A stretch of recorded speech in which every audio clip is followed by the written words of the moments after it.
सो hello दोस्तों, welcome to my channel revision class. तो आज के इस वीडियो में हम प्रैक्टिस सेट 2 को देखेंगे। प्रैक्टिस सेट 1 को हमने कंप्लीट करा दिया है। अगर आप वो वीडियो नहीं देखे हैं तो मेरे चैनल पर जाकर आप वो वीडियो देख सकते हैं। अगर आप मेरे वीडियो पर नए हैं तो प्लीज वीडियो को लाइक एंड चैनल को सब्सक्राइब करना ना भूलें।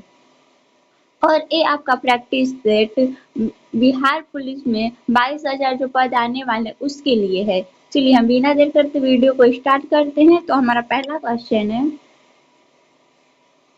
क्वेश्चन है बेकिंग सोडा है सोडियम और किसका? तो आपका राइट आंसर हो जाएगा ऑप्शन डी बाइकार्बोनेट का। चलिए हम इसका व्याख्या देखते हैं। तो बेकिंग सोडा का रासायनिक नाम सोडियम बाइकार्बोनेट है। इसका रासायनिक सूत्र NaHCO3 होता है। इसे खाने वाले सोडा भी कहा जाता है। इसका उपयोग प्रति अम्ल के रूप में, सोडा युक्त पेय पदार्थ के रूप में, अग्निशामक रूप में भी किया जाता है। चलिए हमारा अगला क्वेश्चन है। तो अगला क्वेश्चन है हमारा 2011 की जनगणना के अनुसार भारत में साक्षरता दर लगभग है। तो आपका राइट आंसर हो जाएगा ऑप्शन डी 73% लगभग है। चलिए अब इसका व्याख्या देखते हैं। तो जनगणना 2011 के अनुसार भारत में साक्षरता दर लगभग 73% थी, लेकिन इसके अंतिम आंकड़ों के अनुसार भारत की साक्षरता दर 74.04% है, जिसमें पुरुष साक्षरता दर 82.14% है तथा महिला साक्षरता दर 65.46% है। केरल 93.91% साक्षरता दर के साथ भारत का सबसे साक्षर राज्य है, जबकि 63.82% साक्षरता दर के साथ बिहार सबसे न्यूनतम साक्षरता दर वाला राज्य है। चलिए हमारा अगला क्वेश्चन है हमारा आधुनिक लोकतंत्र के रूप में जाना जाता है। तो आधुनिक लोकतंत्र के रूप में आपका राइट आंसर हो जाएगा ऑप्शन सी प्रतिनिधित्व लोकतंत्र को जाना जाता है। चलिए हम इसका व्याख्या देखते हैं। आधुनिक लोकतंत्र के रूप में प्रतिनिधित्व लोकतंत्र को जाना जाता है। आधुनिक समय में लोकतंत्र की शुरुआत अमेरिका से हुआ। लोकतंत्र आज विश्व में सबसे लोकप्रिय शासन प्रणाली है। भारत विश्व का सबसे बड़ा लोकतांत्रिक देश है। चलिए हमारा अगला क्वेश्चन है हमारा अमेरिका की खोज किसने की? तो आपका राइट आंसर हो जाएगा ऑप्शन सी कोलंबस ने अमेरिका की खोज की थी। चलिए हम इसका व्याख्या देखते हैं। अमेरिका की खोज क्रिस्टोफर कोलंबस ने 1492 ईस्वी में नए समुद्र मार्ग के द्वारा की थी। पुर्तगाली यात्री वास्को डी गामा ने भारत के लिए नए समुद्री मार्ग की खोज 1498 ईस्वी में की थी। और मार्को पोलो यूरोपीय यात्री था जो एशिया के अनेक देशों का भ्रमण किया था। अगला क्वेश्चन है निम्नलिखित में से कौन सा त्रिभुजों के सर्वागत समता का एक प्रतिबंध नहीं है? तो आपका राइट आंसर हो जाएगा ऑप्शन सी भू को। चलिए हम इसका व्याख्या देखते हैं। त्रिभुज की सर्वाग समता का प्रतिनिधित्व नहीं निम्न है। तो आपका इसमें भू फिर दूसरा है आपका भू और तीसरा है आपका को। अतः स्पष्ट है विकल्प सी भू को त्रिभुज की सर्वांग समता का प्रतिबंध नहीं है। और अगला क्वेश्चन है 1950 के पहले हिंद चीन में कौन से देश शामिल होते थे? तो आपका राइट आंसर हो जाएगा ऑप्शन ए वियतनाम, कंबोडिया और लाओस देश शामिल होते थे। चलिए हम इसका व्याख्या देखते हैं। तो 2000 वर्ष वर्ष 1950 के पहले हिंद चीन में वियतनाम, कंबोडिया और लाओस देश शामिल होते थे। वर्ष 1887 ईस्वी में फ्रांस ने हिंद चीन क्षेत्र पर कब्जा कर लिया था। फ्रांसीसी के उपनिवेशों का आधिकारिक नाम हिंद चीनी संघ था। तो हमारा अगला क्वेश्चन है, चुंबकत्व पर आधारित चिकित्सकीय तकनीक है, तो आपका राइट आंसर हो जाएगा ऑप्शन बी MRI, जो कि चुंबक पर आधारित चिकित्सकीय तकनीक है। चलिए हम इसका व्याख्या देखते हैं। तो चुंबकत्व पर आधारित चिकित्सकीय तकनीक MRI है। इसका उपयोग शरीर के अंग का चित्र प्राप्त करने हेतु किया जाता है। चलिए हम इसका अगला क्वेश्चन देखते हैं। तो हमारा अगला क्वेश्चन है, राजनीतिक दल आवश्यक है, तो आपका राइट आंसर हो जाएगा ऑप्शन बी लोकतंत्र में। चलिए हम इसका व्याख्या देखते हैं। तो लोकतंत्र में जनप्रतिनिधियों का चुनाव राजनीतिक दलों से होता है, इसीलिए राजनीतिक दलों का लोकतंत्र में होना अनिवार्य है। लोकतंत्र में सत्ता दल और विपक्षी दल दोनों का होना जरूरी होता है। चलिए हमारा अगला क्वेश्चन है। अगला क्वेश्चन है हमारा, निम्नलिखित में से कौन सा एक प्राकृतिक परितंत्र नहीं है, तो आपका राइट आंसर हो जाएगा ऑप्शन डी बगीचा जो है वो आपका परितंत्र नहीं है, प्राकृतिक परितंत्र नहीं है। चलिए हम इसका व्याख्या देखते हैं। तो पारितंत्र दो प्रकार के कारणों से बनता है, प्राकृतिक परितंत्र तथा कृत्रिम परितंत्र। प्राकृतिक परितंत्र प्रकृति द्वारा प्रदत्त होते हैं तथा कृत्रिम परितंत्र मानव द्वारा निर्मित होते हैं। बगीचा मानव निर्मित परितंत्र है। चलिए हमारा अगला क्वेश्चन है। अगला क्वेश्चन है हमारा, किस राज्य की क्रिकेट टीम ने 2021 से 2022 में विजय हजारे ट्रॉफी का खिताब जीता था, तो आपका राइट आंसर हो जाएगा ऑप्शन डी हिमाचल प्रदेश जीता था। हम इसका व्याख्या देखते हैं। तो हिमाचल प्रदेश के जयपुर के सवाई मानसिंह स्टेडियम में खेले गए फाइनल में तमिलनाडु को 11 रन से हराकर अपना पहला विजय हजारे ट्रॉफी 2021 से 2022 में जीते। 2022 से 2023 का विजय हजारे ट्रॉफी का खिताब सौराष्ट्र ने महाराष्ट्र को हराकर जीता। तो हमारा अगला क्वेश्चन है, प्रतिष्ठित लोकमान्य तिलक राष्ट्रीय पुरस्कार 2021 से किसे सम्मानित किया गया, तो आपका राइट आंसर हो जाएगा option D Cyrus S Poonawalla को सम्मानित किया गया था। चलिए हम इसका व्याख्या देखते हैं। तो प्रतिष्ठित लोकमान्य तिलक राष्ट्रीय पुरस्कार 2021 से साइरस एस पूनावाला को सम्मानित किया गया था। उनको यह पुरस्कार कोविशील्ड वैक्सीन का निर्माण कर कोविड-19 के दौरान महत्वपूर्ण सेवा हेतु प्रदान किया गया।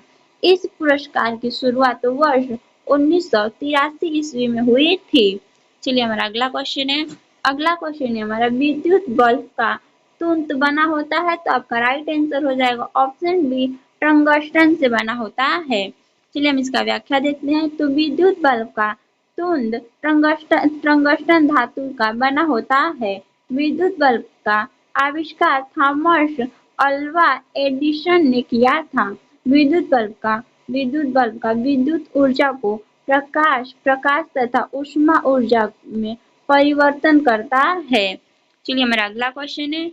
अगला क्वेश्चन है हमारा, चक्रवृद्धि ब्याज की किस दर प्रतिवर्ष रुपए 1250 दो वर्ष में 1800 हो जाएगा, तो आपका राइट आंसर हो जाएगा ऑप्शन सी 20%। इसमें आपका सॉल्व करके दिखाया गया है, आप यहाँ पर देख लीजिएगा। तो हमारा अगला क्वेश्चन है।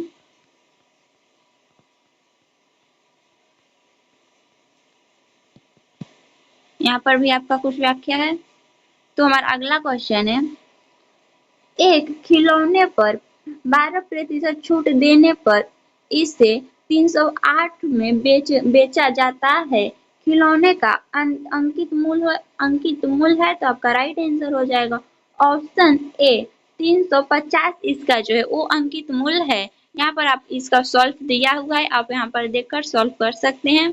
चलिए हमारा अगला क्वेश्चन है, तारापुर केंद्र है, तो आपका राइट आंसर हो जाएगा ऑप्शन बी आणविक शक्ति का केंद्र है। तो चलिए हम इसका व्याख्या देखते हैं। तो तारापुर आणविक शक्ति केंद्र की स्थापना महाराष्ट्र में तारापुर नामक स्थान पर 28 अक्टूबर 1969 ईस्वी में किया गया था। यह भारत का पहला व्यावसायिक परमाणु ऊर्जा सेंटर है। इसका संचालन राष्ट्रीय बिजली निगम द्वारा किया जाता है। चलिए हमारा अगला क्वेश्चन है, हमारा लीलाधर जगुड़ी द्वारा रचित कविता है, तो आपका राइट आंसर हो जाएगा ऑप्शन सी मेरा ईश्वर। मेरा ईश्वर जो है वो लीलाधर जगुड़ी द्वारा रचित कविता है। चलिए हम इसका व्याख्या देखते हैं। तो लीलाधर जगुड़ी द्वारा रचित कविता मेरी ईश्वर है और इनके अन्य रचित कविता इस प्रकार है। तो सखमुखी शिखरों पर, और फिर नाटक जारी है, रात अभी भी मौजूद है, महाकाव्य के बिना, फिर ईश्वर की अध्यक्षता में आदि इनके सारे के सारे रचित कविता हैं। पूरा हिंदुस्तान मेला कविता की रचना केदारनाथ अग्रवाल तथा छाया मत छूना की कविता की रचना गिरजा कुमार माथुर ने की थी। चलिए हमारा अगला क्वेश्चन है। तो अगला क्वेश्चन है हमारा, किसी त्रिभुज में यदि एक कोण शेष दोनों कोणों के योग के बराबर है तो त्रिभुज अवश्य है। तो आपका राइट आंसर हो जाएगा ऑप्शन डी समकोण त्रिभुज है। चलिए हम इसका व्याख्या देखते हैं। तो समकोण त्रिभुज में एक कोण शेष दोनों कोणों के योग के बराबर होता है। तो हमारा अगला क्वेश्चन है, भारतीय सशस्त्र बलों के पहले चीफ ऑफ डिफेंस स्टाफ कौन थे? तो आपका राइट आंसर हो जाएगा option B general Bipin Rawat थे। जनरल बिपिन रावत थे। चलिए हम इसका व्याख्या देखते हैं। तो 24 सितंबर 2019 को भारत की सुरक्षा मामलों की मंत्रिमंडलीय समिति के चीफ ऑफ डिफेंस स्टाफ पद का सृजन किया गया था। भारतीय सशस्त्र बलों के पहले chief of defence staff general Bipin Rawat थे। 8 दिसंबर 2021 को हेलीकॉप्टर दुर्घटना में इनकी मृत्यु हो गई। वर्तमान में lieutenant general Anil Chauhan CDS के अध्यक्ष हैं। तो हमारा अगला क्वेश्चन है, फणीश्वर नाथ रेणु द्वारा रचित कहानी है। तो आपका राइट आंसर हो जाएगा ऑप्शन बी लाल पन्ना की बेगम। चलिए हम इसका व्याख्या देखते हैं। तो इसका व्याख्या है, फणीश्वर नाथ रेणु हिंदी भाषा के एक साहित्यकार थे। इन्होंने अपना पहला उपन्यास मैला आंचल लिखा जिसे बहुत ख्याति मिली थी। इसके लिए इन्हें पद्मश्री पुरस्कार से सम्मानित किया गया था। इनके द्वारा रचित कहानी लाल पन्ना की बेगम है। इनकी अन्य रचनाएं इस प्रकार है, परती परिकथा, फिर जुलिस कितने चौराहे, कलक, मृतिक आदि हैं। चलिए अगला क्वेश्चन है हमारा। अगला क्वेश्चन है, संयुक्त राष्ट्र संघ का मुख्यालय कहाँ स्थित है? तो आपका राइट आंसर हो जाएगा ऑप्शन बी न्यूयॉर्क में स्थित है। चलिए हम इसका व्याख्या देखते हैं। तो संयुक्त राष्ट्र संघ की स्थापना 24 अक्टूबर 1945 ईस्वी में किया गया था। इसका मुख्यालय न्यूयॉर्क में स्थित है। इसके स्थापना के समय इसमें 51 सदस्य थे और वर्तमान में इसमें 193 सदस्य हैं। अक्टूबर 1945 को भारत यूएनओ का संसद बना।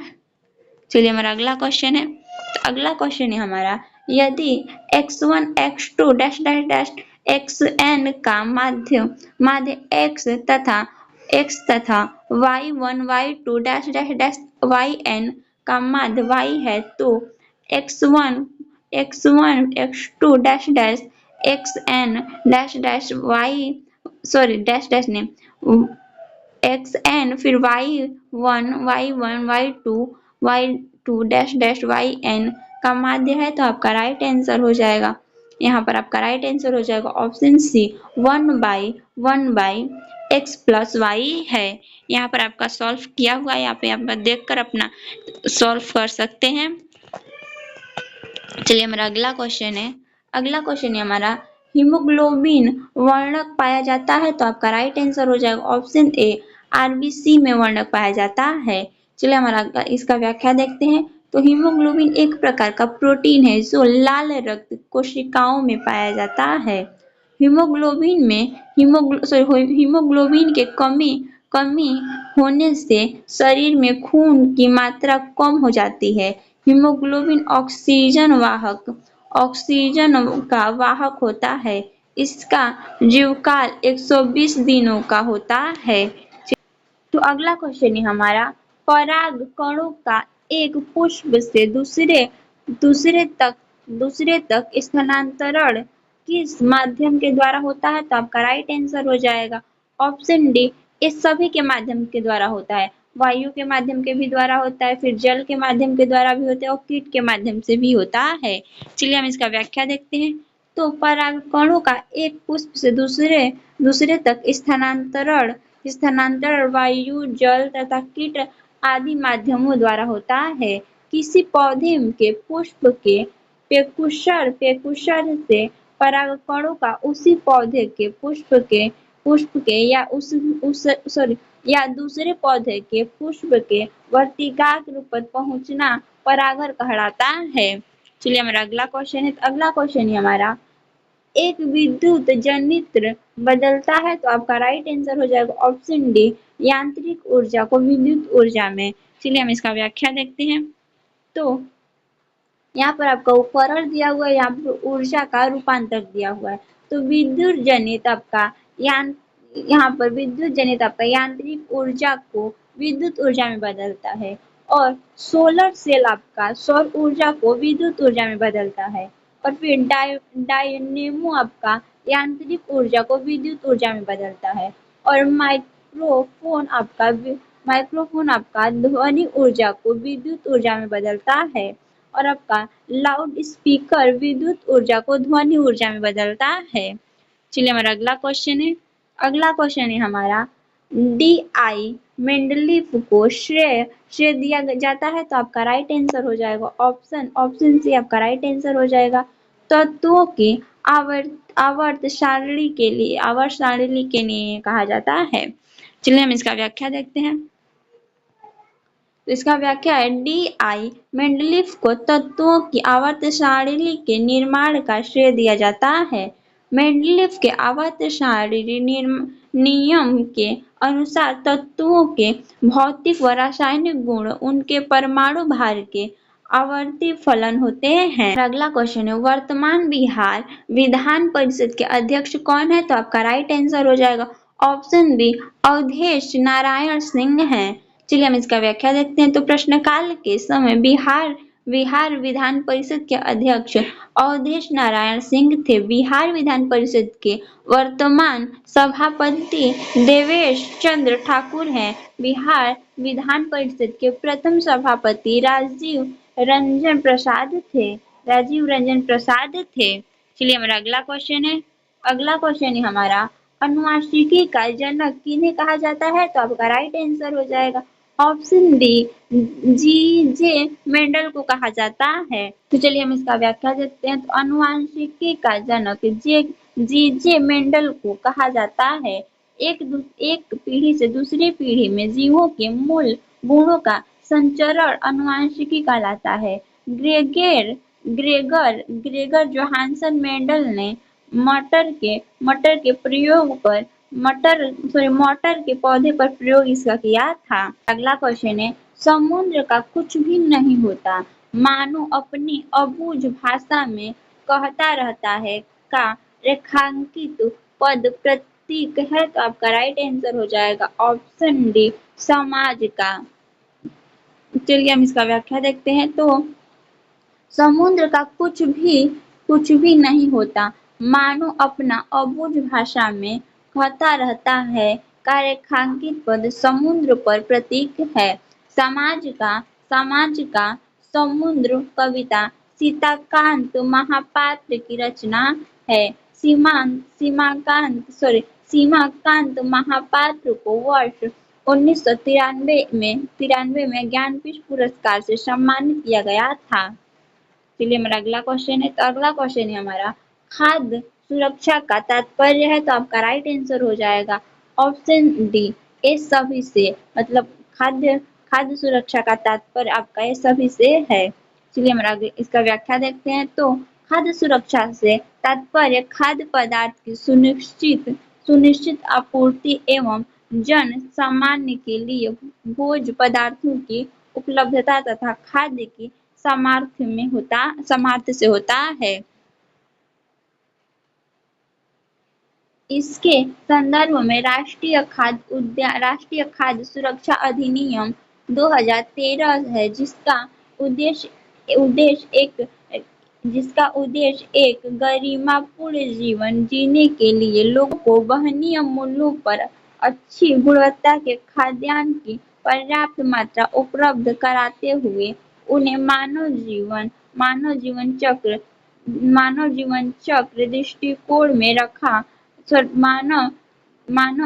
चक्र दृष्टिकोण में खाद्य और पोषणिक सुरक्षा प्रदान करना है। हमारा अगला क्वेश्चन है, निम्नलिखित में से कौन जुलाई 2021 को अंतरिक्ष में यात्रा करने वाला द्वितीय भारतीय मूल की महिला बनी। तो आपका राइट आंसर हो जाएगा ऑप्शन सी सीरिया बदला बनी। तो चलिए हम इसका व्याख्या देखते हैं। तो सीरिया बादला जुलाई 2021 को अंतरिक्ष में यात्रा करने वाली द्वितीय भारतीय मूल की महिला बनी। पहली भारतीय मूल की महिला कल्पना चावला है। सीरिया आंध्र प्रदेश के गुंटूर जिले में रहने वाली है।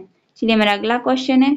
अगला क्वेश्चन है हमारा, राष्ट्रीय मानव अधिकार आयोग की स्थापना हुई थी किस वर्ष हुई थी। तो आपका राइट आंसर हो जाएगा ऑप्शन डी 1993 में हुई थी।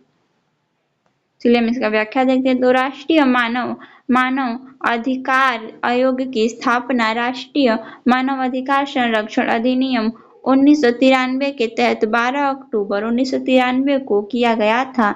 इसके अध्यक्ष एवं सदस्यों की नियुक्ति राष्ट्रपति द्वारा और प्रधानमंत्री की अध्यक्षता वाली 6 संसदीय समिति की सिफारिश पर की जाती है। इसके अध्यक्ष एवं सदस्यों का कार्यकाल 3 वर्ष या 70 की आयु तक होता है। तो हमारा अगला क्वेश्चन है, भारत का प्रथम परमाणु संयंत्र कहाँ स्थापित किया गया था। तो आपका राइट आंसर हो जाएगा ऑप्शन बी तारापुर में स्थापित किया गया था, जो कि महाराष्ट्र में है। भारत का प्रथम परमाणु संयंत्र तारापुर में अमेरिका की सहायता से वर्ष 1969 ईस्वी में स्थापित किया गया था। भारत के प्रमुख परमाणु संयंत्र इस प्रकार हैं। तो रावत भाटा राजस्थान में है, फिर कल्पंकम और तमिलनाडु में है, कैंगा जो आपका कर्नाटक में है, और नरौरा आपका उत्तर प्रदेश में है, और काकरापार आपका गुजरात में है। चलिए अगला क्वेश्चन है हमारा। बेल्लाडीला श्रेणी किस जिले में स्थित है। तो बेल्लाडीला श्रेणी आपका राइट आंसर हो जाएगा ऑप्शन ए बसंतर जिले में स्थित है। चलिए हम इसका व्याख्या देखते हैं। तो बैला डेला श्रेणी बसंतर जिले में स्थित है। बैला बैला डेली बैला डेला सॉरी बैला डेली बैलाडेला श्रेणी में प्रचुर मात्रा में लोहा अयस्क पाया जाता है। बैलाडेली वर्तमान में छत्तीसगढ़ के दंतेवाड़ा जिले में राष्ट्रीय खनिज विकास निगम के अधीन लौह अयस्क खान है। लौह अयस्क खान है, खादिनी खान है। अगला क्वेश्चन है हमारा सरहुल सरहुल पर्व मुख्यतः कौन मनाते हैं? तो आपका राइट आंसर हो जाएगा ऑप्शन बी, मुंडा मनाते हैं। सरहू पर्व जो आपके है मुख्यतः आपके मुंडा मनाते हैं। चलिए हम इसका व्याख्या देखते हैं। तो सरहू पर्व मुख्यतः मुंडा मनाते हैं। मुंडा झारखंड की एक प्रमुख जाति है। सरहू पर्व प्रकृति के परिवर्तन और उल्लास के सौगात के रूप में माना जाता है। चलिए हमारा अगला क्वेश्चन है। अगला क्वेश्चन है हमारा अमन फसल संबंधित है। तो आपका राइट आंसर हो जाएगा ऑप्शन डी, धान से। चलिए हम इसका व्याख्या देखते हैं। तो अमन फसल धान से संबंधित है। औष, अमन तथा बोरो चावल की फसलें हैं। तो हमारा अगला क्वेश्चन है स्व सहायता समूह में ऋण संबंधित अधिकांश निर्णय लिए जाते हैं। तो आपका राइट आंसर हो जाएगा ऑप्शन डी, सदस्यों के द्वारा लिए जाते हैं। चलिए हम इसका व्याख्या देखते हैं। तो स्व सहायता समूह में ऋण संबंधित अधिकांश निर्णय सदस्यों के द्वारा लिए जाते हैं। स्व सहायता समूह कुछ ऐसे लोगों का एक अधिकृत संघ होता है जो आपके रहन-सहन की शिक्षा में सुधार करने के लिए सर्वेक्षण से एक साथ आते हैं। चलिए हमारा अगला क्वेश्चन है। अगला क्वेश्चन है किस विकल्प में सही विलोम युग्म है? तो आपका राइट आंसर हो जाएगा ऑप्शन डी, गौरव लाघव आपका सही विलोम है। चलिए हम इसका व्याख्या देखते हैं। तो शब्द के अनुसार यहाँ पर अनादर का विलोम हो जाएगा आदर, फिर अनूठा का आपका विलोम हो जाएगा सामान्य और गौरव का आपका विलोम हो जाएगा लाघव नहीं लाघव हो जाएगा। चलिए हम इसका अगला क्वेश्चन देखते हैं। तो हमारा अगला क्वेश्चन है पृथ्वी की कुल सतह लगभग जो पानी से ढका हुआ है। तो आपका राइट आंसर हो जाएगा ऑप्शन ए, 75% क्षेत्र जो है वो पृथ्वी का वो पानी से ढका हुआ है। चलिए हम इसका व्याख्या देखते हैं। तो पृथ्वी की कुल सतह का लगभग 75% पानी से ढका हुआ है। वास्तविक रूप में पृथ्वी की कुल सतह का लगभग 71% भूभाग पर जल है। उत्तरी गोलार्ध का 61%, जो दक्षिण गोलार्ध का 81% भाग महासागर से ढका हुआ है। चलिए हमारा अगला क्वेश्चन है। अगला क्वेश्चन है हमारा एक कहानी यह भी रचना है। तो आपका राइट आंसर हो जाएगा और ऑप्शन सी, मन्नू भंडारी का ये रचना है। चलिए हम इसका व्याख्या देखते हैं। तो एक कहानी यह भी मनु भंडारी की एक रचना है। मनु भंडारी की अन्य रचनाएं इस प्रकार है। एक प्लेट सैलाब, मैं हार गई, यही सच है, तीन निगाहों की एक तस्वीर आदि इनकी रचनाएं हैं। चलिए हमारा अगला क्वेश्चन है। तो अगला क्वेश्चन है हमारा एक समचतुर्भुज जिसकी एक भुजा 20 सेमी तथा एक विकर्ण 24 सेमी है का क्षेत्रफल है। तो आपका राइट आंसर हो जाएगा ऑप्शन सी, 384 वर्ग सेमी इसका क्षेत्रफल है। यहाँ पर आपका सॉल्व कर दिखाया गया है। तो आप यहाँ पर देखकर अपना सॉल्व कर लीजिएगा। यहाँ पर चलिए हमारा अगला क्वेश्चन है। अगला क्वेश्चन है हमारा 10वीं गुणे 10वीं गुणे 5वीं विमाओं के एक कमरे में रखे जा सकने वाली सबसे लंबी छड़ की लंबाई है। तो आपका राइट आंसर हो जाएगा ऑप्शन बी, 15वीं है। चलिए आप इसका व्याख्या यहाँ पर दिया हुआ है, आप यहाँ पर देख सकते हैं। चलिए हमारा अगला क्वेश्चन है कौन भौतिक पूंजी का उदाहरण नहीं है? तो आपका राइट आंसर हो जाएगा ऑप्शन डी, शिक्षा व प्रतिशिक्षण जो है वो भौतिकी पूंजी का उदाहरण नहीं है। चलिए हम इसका व्याख्या देखते हैं। तो भौतिक पूंजिका एक प्रकार की संपत्ति है जिसका उपयोग उत्पादन या निर्माण प्रक्रिया में किया जाता है, जो किसी व्यवसाय को उपभोक्ताओं को बिक्री के लिए सामान और सेवा बनाने की अनुमति है। भौतिक पूंजी में यंत्र व मशीन, भवन तथा कच्चा माल को शामिल किया जाता है, जबकि शिक्षा व प्रतिशिक्षा भौतिक पूंजी का उदाहरण नहीं है। चलिए हमारा अगला क्वेश्चन है। तो अगला क्वेश्चन है हमारा, असमतापी जंतु जिनका हृदय द्विक्षीय होता है, तो आपका राइट आंसर हो जाएगा ऑप्शन ए शौक से। चलिए हम इसका व्याख्या देखते हैं। तो असमतापीय जंतु शौक का हृदय द्विकक्षीय होते हैं।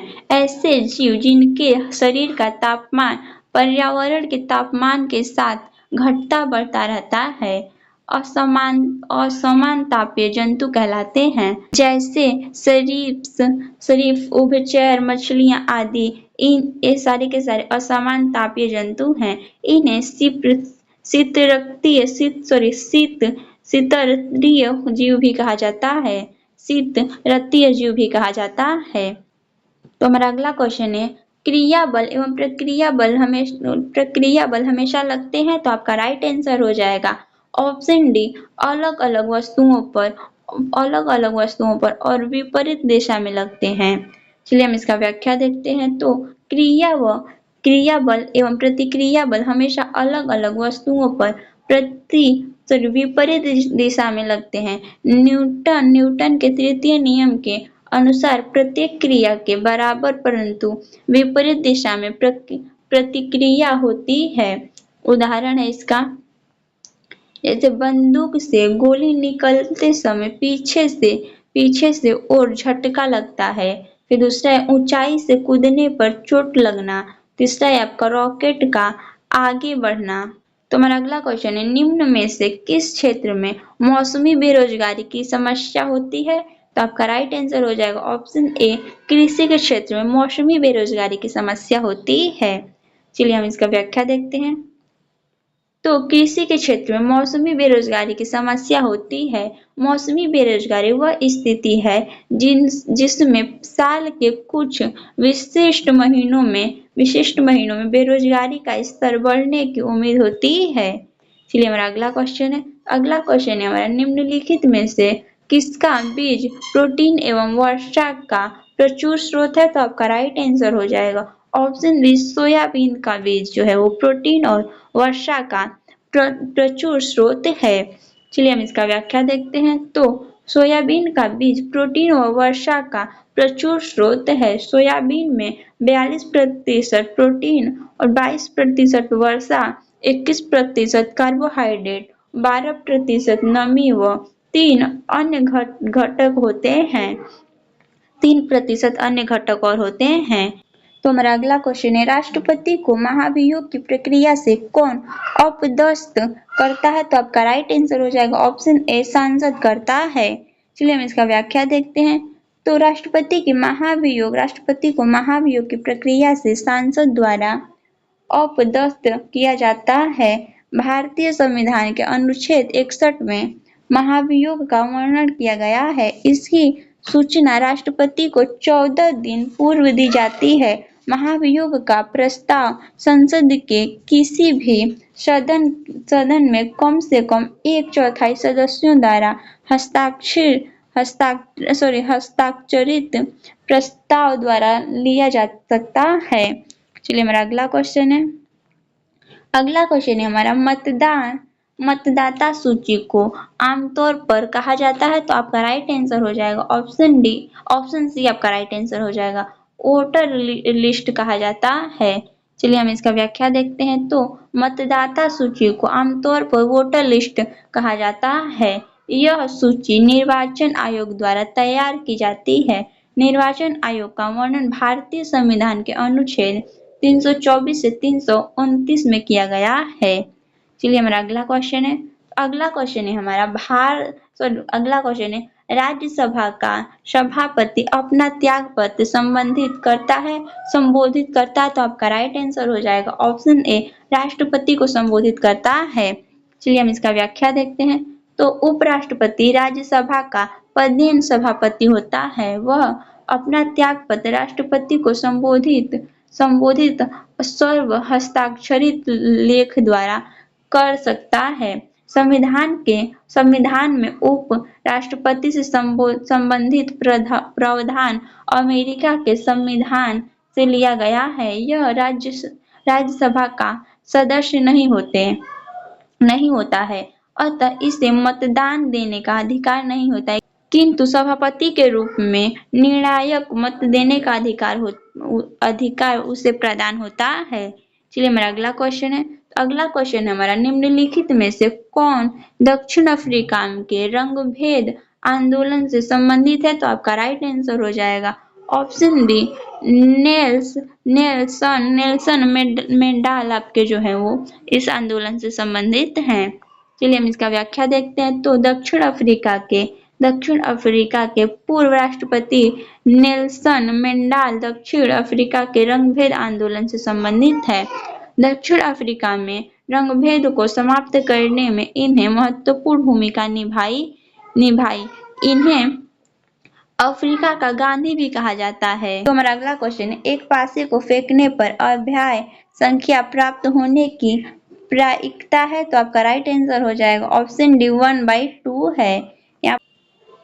तो हमारा अगला क्वेश्चन है, पंडित बिरजू महाराज का संबंध किस शास्त्रीय नृत्य से है? तो आपका राइट आंसर हो जाएगा ऑप्शन बी, कथक नृत्य से है। चलिए हम इसका व्याख्या देखते हैं। तो पंडित बिरजू महाराज का संबंध कथक शास्त्रीय नृत्य से है। इनकी मृत्यु 22 जनवरी 2022 को हो गई। कथक से संबंधित अन्य कलाकार लक्षू महाराज, फिर सुखदेव महाराज, सितारा देवी, फिर गोपी कृष्ण, शोभना नारायण आदि हैं। चलिए हमारा अगला क्वेश्चन है। अगला क्वेश्चन है हमारा, एक कंपनी जो एक से अधिक देशों में उत्पादन का स्वामित्व रखती है या नियंत्रण रखती है, यह कहलाती है? तो आपका राइट आंसर हो जाएगा ऑप्शन सी, बहुराष्ट्रीय कंपनी कहलाती है। चलिए हम इसका व्याख्या देखते हैं। तो एक कंपनी जो एक से अधिक देशों में उत्पादन का स्वामित्व रखती है या नियंत्रण रखती है, उसे बहुराष्ट्रीय कंपनी कहते हैं। तो हमारा अगला क्वेश्चन है हमारा, कौन से समूह के सभी शब्द कमल के पर्यायवाची है? तो आपका राइट आंसर हो जाएगा ऑप्शन सी, सरोज, पंकज, अरविंद, ये सारे के सारे कमल के पर्यायवाची शब्द हैं। व्याख्या देखते हैं। तो कमल के पर्यायवाची शब्द इस प्रकार है, जलज, पंकज, वारिज, सरोज, सतदल, अरविंद, ये सारे के सारे कमल के पर्यायवाची शब्द हैं। चलिए हमारा अगला क्वेश्चन है हमारा, एक हॉल का फर्श आयताकार है, इसकी लंबाई 45 तथा चौड़ाई 36 है।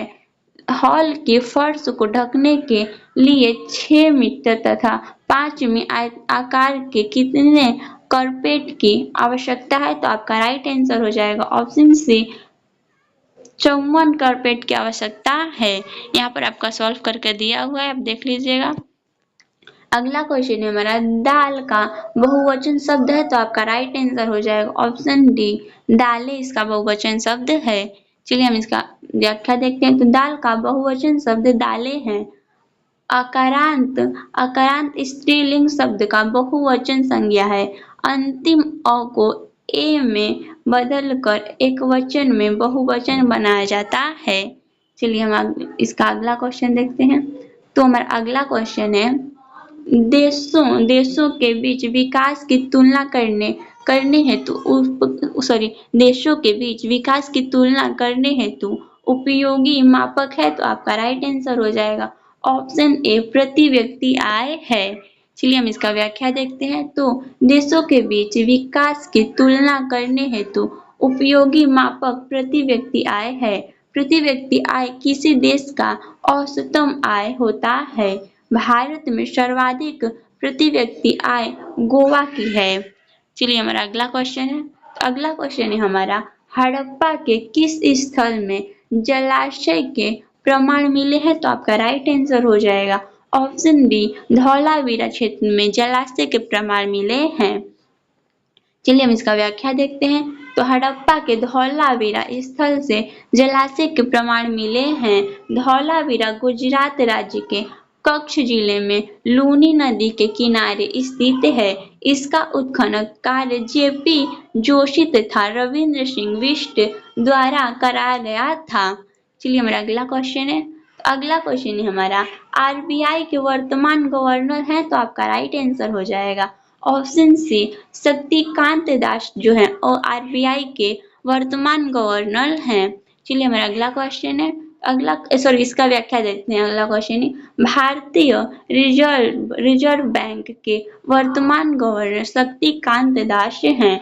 आरबीआई की स्थापना 1 अप्रैल 1935 को 5 करोड़ अधिकृत पूंजी से हुई थी। इसका राष्ट्रीयकरण 1 जनवरी 1949 को किया गया था। इसके प्रथम गवर्नर सर ऑसबोर्न सिम्थ थे तथा इसका मुख्यालय मुंबई में स्थित है। चलिए हमारा अगला क्वेश्चन है। अगला क्वेश्चन है हमारा, एक दुकानदार ने अपनी दुकान के प्रत्येक सामान पर 30% का त्योहार बट घोषित किया। विजय ने एक मोबाइल फोन खरीदा। उसे उसे उसे 960 रुपए का बजट मिला, तो मोबाइल फोन का अंकित मूल्य क्या था? तो आपका राइट आंसर हो जाएगा ऑप्शन बी, 3200 मोबाइल फोन का अंकित मूल्य था। यहाँ पर आपका सॉल्व कर दिया हुआ है, आप देख लीजिएगा। चलिए हमारा अगला क्वेश्चन है। अगला क्वेश्चन है, निम्नलिखित में से कौन सी नदी मुहाना बनाती है? तो आपका राइट आंसर हो जाएगा ऑप्शन डी, नर्मदा नदी जो है वो आपका मुहाना बनाती है। चलिए हम इसका व्याख्या देखते हैं। तो नर्मदा नदी मुहाना बनाती है। इसका उद्गम विंध्याचल पर्वत श्रेणी में स्थित अमरकंटक नामक स्थान से होता है तथा इसका मुहाना खतुभात की खाड़ी में स्थित है। चलिए हमारा अगला क्वेश्चन है। अगला क्वेश्चन है हमारा, भारत के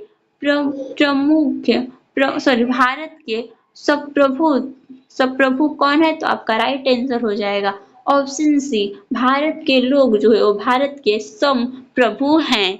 चलिए हम इसका व्याख्या देखते हैं।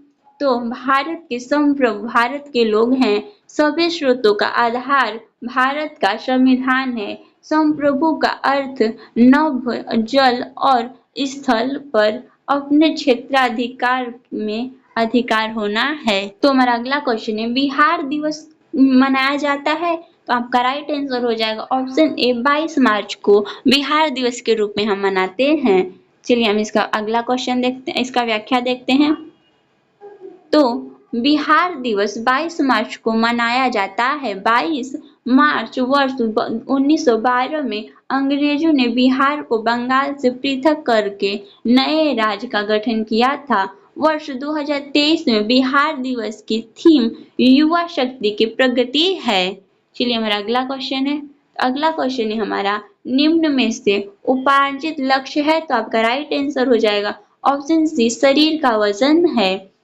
चलिए हम इसका व्याख्या देखते हैं। तो शरीर का वजन उपार्जित लक्ष्य के अंतर्गत आता है। लैमार्क के अनुसार जनकों के उपार्जित लक्ष्य सततियों से संप्रेषित होते हैं। उपार्जित लक्ष्य आजीवन विकसित होता रहता है। तो हमारा अगला क्वेश्चन है, तृतीय क्षेत्र में शामिल गतिविधियां नहीं है? तो आपका राइट आंसर हो जाएगा ऑप्शन डी, पशुपालन जो तृतीय क्षेत्र में शामिल गतिविधियां नहीं है। चलिए हम इसका व्याख्या देखते हैं। तो पशुपालन तृतीय क्षेत्र के अंतर्गत नहीं आता है, यह प्राथमिक क्षेत्र के अंतर्गत आता है।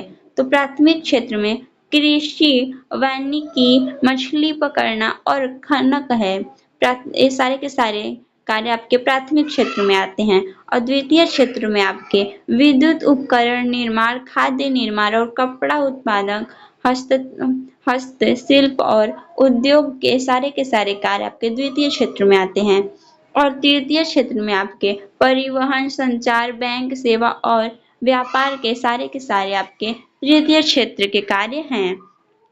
चलिए हमारा अगला क्वेश्चन है, 100 साल पहले किस देश में नाजी पार्टी स्थापित हुई थी? तो आपका राइट आंसर हो जाएगा ऑप्शन डी, जर्मनी में इसकी स्थापना हुई थी। चलिए हम इसका व्याख्या देखते हैं। तो 100 साल पहले जर्मनी देश में नाजी पार्टी की स्थापना हुई थी। नाजी पार्टी की स्थापना वर्ष 1919 में एन डेक्सलर ने म्यूनिख में जर्मनी वर्कर्स पार्टी के नाम से किया था। तो हमारा अगला क्वेश्चन है, भारत में सर्वाधिक क्षेत्र में फैली हुई वन है? तो आपका राइट आंसर हो जाएगा ऑप्शन ए, उष्णकटिबंधीय पर्वतीय वन है। उष्णकटिबंधीय पर्वतीय वन है। चलिए हमारा इसका व्याख्या देखते हैं। तो भारत में सर्वाधिक क्षेत्र में फैली हुई वन उष्णकटिबंधीय पर्वतीय वन है। इन्हें मानसून वन भी कहा जाता है। इन वनों में चंदन, शीशम, महुआ, साल, टीक, आंवला, बांस आदि के वृक्ष पाए जाते हैं। तो हमारा अगला क्वेश्चन है, सुंदरी वृक्ष में पाया जाता है? तो आपका राइट आंसर हो जाएगा ऑप्शन बी, मैंग्रोव वन पाया जाता है। चलिए हम इसका व्याख्या देखते हैं। तो सुंदरीय वृक्ष मैंग्रोव वन में पाया जाता है।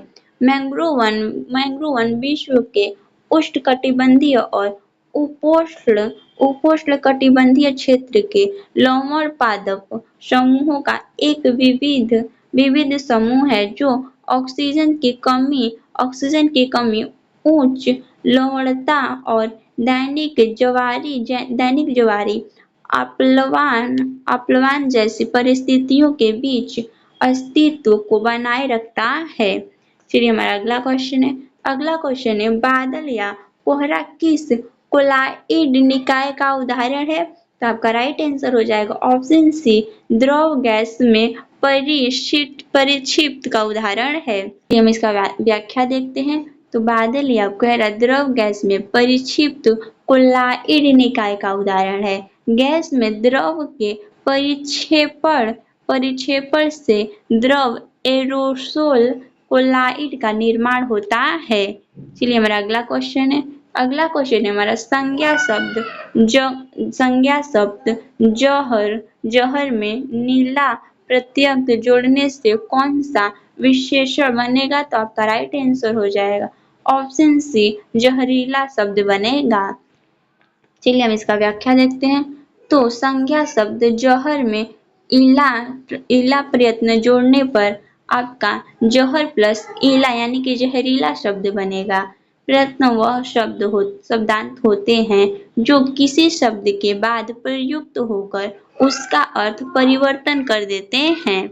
चलिए हम अगला क्वेश्चन है हमारा, भारत में बजट निर्माण का कार्य किया जाता है? तो आपका राइट आंसर हो जाएगा ऑप्शन ए, वित्त मंत्री द्वारा इसका कार्य किया जाता है।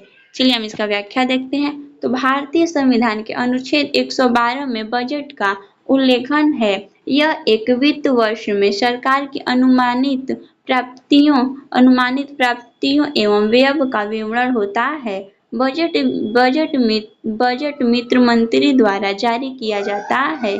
वित्त मंत्री द्वारा बजट जो है आपका वित्त मंत्री द्वारा जारी किया जाता है। वित्त मंत्री इसे संसद बजट सत्र में प्रस्तुत करते हैं। चलिए हमारा अगला क्वेश्चन है। अगला क्वेश्चन है हमारा, अक्षय ऊर्जा के स्रोत का उदाहरण है? तो अक्षय ऊर्जा के स्रोत का उदाहरण आपका राइट आंसर हो जाएगा ऑप्शन डी, सूर्य है। चलिए हम इसका व्याख्या देखते हैं। तो सूर्य अक्षय ऊर्जा का स्रोत का उदाहरण है। सूर्य जो है वो अक्षय ऊर्जा स्रोत का उदाहरण है। अक्षय ऊर्जा स्रोत वे स्रोत होते हैं जिनका उपयोग होने पर भी अनवरत पुनर्भरण और नवीनीकृत होता रहता है। इसने हाल के समय में समाप्त होने की संभावना नहीं होती है। अक्षय ऊर्जा के अन्य स्रोत इस प्रकार है, वायु ऊर्जा, बायोमास, भूतापीय ऊर्जा आदि अक्षय ऊर्जा के स्रोत हैं। चलिए हम अगला क्वेश्चन देखते हैं। तो हमारा अगला क्वेश्चन है, निम्न में से कौन संविधान निर्मात्री सभा का सदस्य नहीं था? तो आपका राइट आंसर हो जाएगा ऑप्शन ए मोहम्मद अली जिन्ना जो था वो इसका सदस्य नहीं था। चलिए हम इसका व्याख्या देखते हैं। तो मोहम्मद अली जिन्ना संविधान निर्मात्री सभा के सदस्य नहीं थे। संविधान सभा का गठन कैबिनेट मिशन के प्रस्ताव पर हुआ जिसमें 389 सदस्य का निर्धारण किया गया था। भारत के विभाजन के बाद इसकी संख्या घटकर 299 रह गई। मुस्लिम लीग के 73 सदस्य थे इसमें। तो हमारा अगला क्वेश्चन है, एक परितंत्र में सभी हरे पौधे एक नील हरित शैवाल जिसमें प्रकाश संश्लेषण की क्षमता होती है वे वर्ग में आते हैं। किस वर्ग में आते हैं? तो आपका राइट आंसर हो जाएगा ऑप्शन ए उत्पादक के वर्ग में आते हैं। चलिए हम इसका व्याख्या देखते हैं। तो एक पारितंत्र में सभी हरे पौधे व नीले हरे शैवाल उत्पादक श्रेणी में आते हैं। ये प्रकाश संश्लेषण द्वारा अपना भोजन बनाते हैं। उत्पादक वर्ग पर्वतपोषी तथा पर्यावरण के जैविक घटक कहलाते हैं। इन उत्पादकों पर प्राथमिक उपभोक्ता प्रत्यक्ष रूप से तथा द्वितीय उपभोक्ता अप्रत्यक्ष रूप से निर्भर होते हैं। चलिए हमारा अगला क्वेश्चन है। अगला क्वेश्चन है हमारा परख जो हाल ही में खबरों में खबरों में रहा किस क्षेत्र से जुड़ा एक पोर्टल है? तो आपका राइट आंसर हो जाएगा ऑप्शन सी छात्रों के सीखने का आकलन जो है वो इस खबर से जुड़ा है। चलिए हमारा अगला क्वेश्चन है, जापान एक विकसित धनवान देश बना है? तो आपका राइट आंसर हो जाएगा ऑप्शन ए मानव संसाधनों में निवेश द्वारा बना है। चलिए हम इसका व्याख्या देखते हैं। तो जापान एशिया महाद्वीप का विकसित देश है जो अपने देश में मानव संसाधनों में निवेश करते रहने से इस स्थिति में आ गया है। जापान ने 1868 में मेइजी पुनर्स्थापना के साथ मानव संसाधन पर निवेश करने पर बल देने लगा है। चलिए हमारा अगला क्वेश्चन है। अगला क्वेश्चन है हमारा जितेंद्रिय शब्द का सही संधि होगा? तो जितेंद्रिय शब्द का आपका राइट आंसर हो जाएगा ऑप्शन ए जित प्लस इंद्रिय हो जाएगा आपका। चलिए हम इसका व्याख्या देखते हैं। तो जितेंद्रिय शब्द का सही संधि विक्षेप पर जित प्लस इंद्रिय आपका हो जाएगा। इसमें गुण संधि है। चलिए हमारा अगला क्वेश्चन है, मृदा अपरदन को रोका जा सकता है? तो आपका राइट आंसर हो जाएगा ऑप्शन ए वनारोपण द्वारा मृदा अपरदन को रोका जा सकता है। चलिए हम इसका व्याख्या देखते हैं। तो वनारोपण मृदा अपरदन को रोकने का सबसे उत्कृष्ट तरीका है। मिट्टी के ऊपरी व उपजाऊ परत का कटकर बाहर आना मृदा अपरदन कहलाता है। चलिए हमारा अगला क्वेश्चन है। तो भारत के निहाल सरीन का संबंध निम्नलिखित में से किस खेल से है? तो आपका राइट आंसर हो जाएगा ऑप्शन सी शतरंज खेल से है। चलिए हम इसका व्याख्या देखते हैं। तो भारत के निहाल सरीन का संबंध शतरंज से है। इन्होंने जून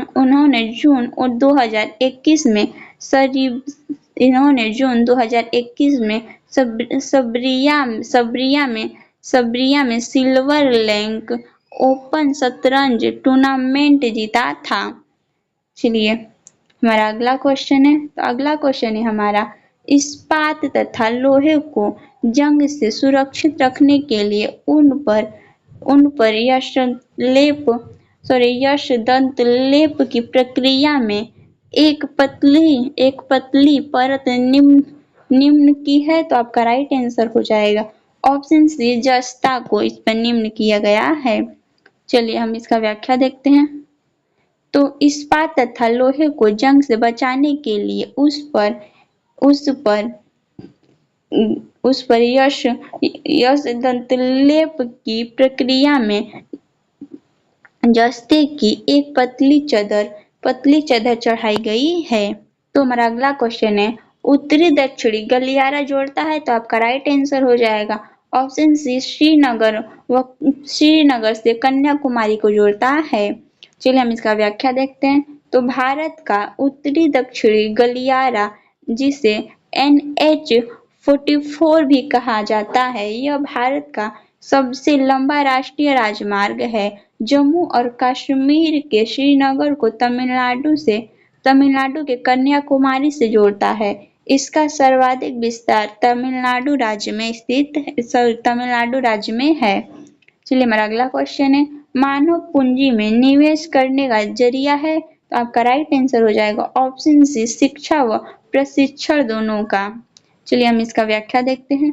तो मानव को उपयोगी व श्रम सेवा उत्पादक बनाने के लिए उस पर किया गया निवेश मानव पूंजी निवेश कहलाता है। इसके लिए शिक्षा, प्रशिक्षण, स्वास्थ्य सुरक्षा, कौशल आदि में निवेश करना होता है। चलिए हमारा अगला क्वेश्चन है हमारा, बायोगैस का मुख्य घटक है, तो आपका राइट आंसर हो जाएगा ऑप्शन ए, मेथेन आपका इसका मुख्य घटक है। चलिए हम इसका व्याख्या देखते हैं। तो मेथेन बायोगैस का मुख्य घटक है। मेथेन का सूत्र होता है CH4। मेथेन को मार्श गैस भी कहा जाता है। चलिए तो हमारा अगला क्वेश्चन है, भारत में लौटते मानसून की शीत ऋतु की अवधि है, तो आपकी राइट आंसर हो जाएगा ऑप्शन डी, अक्टूबर नवंबर है। चलिए हम इसका व्याख्या देखते हैं। तो भारत में लौटते हुए मानसून की अवधि अक्टूबर नवंबर है। लौटते मानसून शरद ऋतु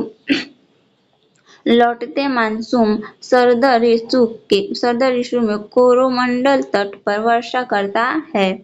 चलिए मेरा अगला क्वेश्चन है, तो 1855 में देश की पहली जूट मिल कहाँ स्थापित की गई थी, तो आपका राइट आंसर हो जाएगा ऑप्शन सी, कोलकाता में स्थापित की गई थी। तो चलिए हम इसका व्याख्या देखते हैं। तो 1855 में देश की पहली जूट मिल कोलकाता के रिसरा में स्थापित की गई। इसे जॉर्ज ऑकलैंड ने स्थापित करवाया था। पश्चिम बंगाल में सर्वाधिक जूट उत्पादक होता है। सर्वाधिक जूट उत्पादन आपका कहाँ होता है, तो पश्चिम बंगाल में होता है। अगला क्वेश्चन है हमारा, कर्नाटक में होने वाली ग्रीष्म ऋतु की वर्षा को कहते हैं, तो आपका राइट आंसर हो जाएगा ऑप्शन ए, आम्र वर्षा कहते हैं। तो कर्नाटक में होने वाले ग्रीष्म ऋतु की वर्षा को आम्र वर्षा कहते हैं। यही हवाएं असम और पश्चिम बंगाल राज्यों में आर्द्रता के साथ तीव्र से चलती हैं, जिन्हें पूर्वी भारत में नावेस्टर तथा पश्चिम बंगाल में बैसाख कहा जाता है।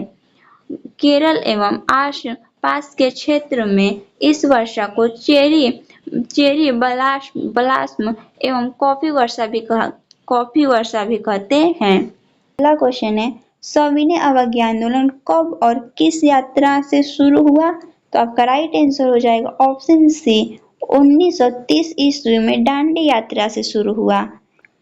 चलिए हम इसका व्याख्या देखते हैं। तो सविनय अवज्ञा आंदोलन की शुरुआत 1930 में दांडी यात्रा से हुई। 12 मार्च 1930 को गांधी जी ने 79 समर्थकों के साथ साबरमती आश्रम से दांडी के लिए प्रस्थान किए।